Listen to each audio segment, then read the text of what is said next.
Assalamualaikum warahmatullahi wabarakatuh. Saya Almayana, saya dari 4A Manajemen Pendidikan Ekonomi Universitas Islam Negeri Sultan Syarif Kasim Riau.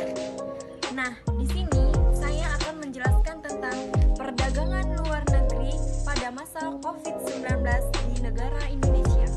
Kita tahu bahwasanya pada masa pandemi COVID-19 ini banyak sekali perdagangan luar negeri yang ada di Indonesia ini, termasuk kebijakan ekspor dan impor yang dilakukan di negara Indonesia ini berjalan tidak stabil dan terhambatnya kegiatan ekspor dan impor.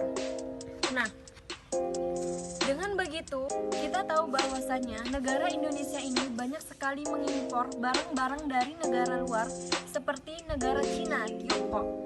Tidak hanya satu barang saja, tetapi barang-barang seperti mesin, elektronik, dan barang-barang konsumen dan lain sebagainya ini banyak mengonsumsi ataupun mengimpor dari luar, sehingga membuat pertumbuhan ataupun membuat perdagangan Indonesia ini menjadi terhambat dengan adanya penghambatan impor yang dilakukan ataupun yang diberikan kebijakan oleh pemerintah. Dengan adanya penghambatan pengimporan yang terjadi di negara Indonesia ini, maka pemerintah melakukan paket 2 stimulus di mana terdapat paket ataupun terdapat kebijakan fiskal dan non fiskal.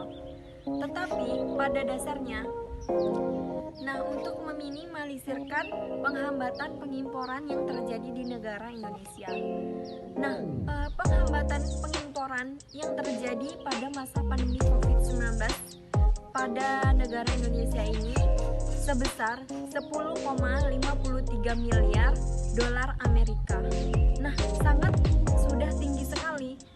Maka dari itu, hendaklah pemerintah ataupun kita sebagai masyarakat untuk bisa mengontribusikan ataupun bisa memproduksi barang-barang sendiri, sehingga apabila kita terjadi seperti ini, seperti COVID-19 ini, kita dapat memproduksi ataupun menggunakan barang kita sendiri, menggunakan sumber daya alam yang kita miliki. Kita tidak lagi tergantung kepada negara lain. Jadi kita tidak harus berwaspada ataupun tidak usah panik apabila kita tidak memiliki barang yang dari luar. Kita tidak bisa mendapatkan barang dari luar, kita tidak khawatir. Jadi kita bisa mensubstitusikan barang-barang yang dari luar dengan memproduksi barang sendiri. Dampak dari COVID-19 yang terjadi pada negara Indonesia ini dikarenakan ada 2 hal. Yang pertama, kurangnya ataupun perlambatannya surplus permintaan terhadap barang yang terjadi pada masyarakat setempat.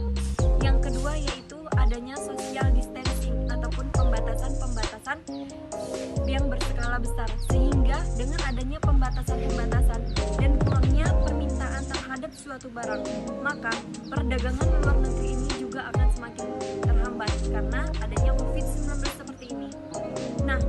Menteri Perdagangan pun juga tidak tinggal diam. Mereka juga melakukan ataupun memberikan kebijakan seperti selalu mengawasi perdagangan yang ada di Indonesia. Mereka mengawasi apakah harga-harga barang-barang tersebut berjalan ataupun sesuai dengan koridornya atau tidak. Dan yang kedua yaitu mereka melakukan sosialisasi kepada masyarakat yang berinteraksi pada pedagang.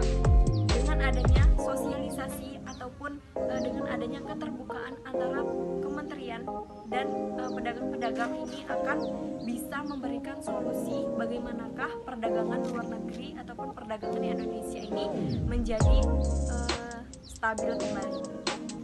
Mungkin sekian dari saya penjelasan, semoga bermanfaat bagi saya dan bagi kita semua yang menyaksikan. Saya akhiri, wabillahi taufiq wal hidayah. Wassalamualaikum